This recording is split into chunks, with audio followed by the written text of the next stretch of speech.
Welcome to Module 6. In this module, we're going to continue some of the conversations we had in Modules 3, 4, and 5, but this time we're going to pivot to talk a little bit more about the important role of ethical conduct.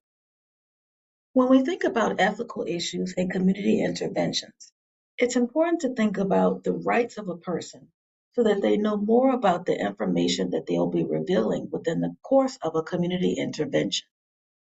It's a person's right to know more about how their information will be used and also know more about the validity and the trustworthiness of your team. Think about it this way.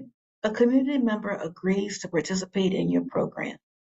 They agree to all of the tenets of your intervention, but they may be curious about the reliability, the competence, and the honesty of how your program is going to benefit the citizens. So think about it this way. Your organization or your program initiative has moral and legal obligations to those you serve. So what do we mean when we talk about ethics? Ethics is a code of thinking and behavior that's governed by a combination of moral, ethical, legal, and personal standards of what is right.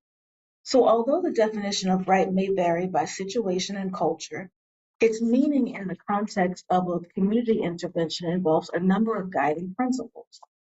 So we think about this in terms of various aspects of doing no harm. If you can think about the idea that you want to respect people as ends and not as a means, consider and treat everyone that's part of your program intervention as a unique individual who matters, and not just as a number in a political, social, or clinical calculation. You want to respect your participants' ability to play a role in determining what they need.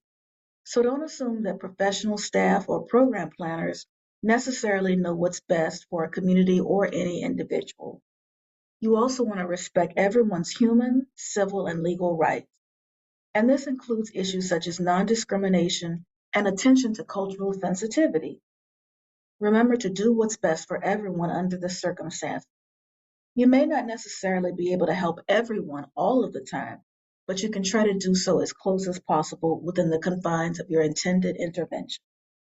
And also think about the idea of not abusing your position or exploiting any participants to gain any personal advantage or exercise any power over other people. So this is important when we think about the idea of the benefit risk ratio of individuals who participate in a program intervention. We want to ensure no harm in terms of political, social, or financial gain by the program planner themselves. Don't attempt an intervention in any area where you're not trained or don't feel that you're competent. This also gets at the idea of doing no harm. And you want to actively strive to improve or correct to the extent possible the situations of the participants in your program and the overall community.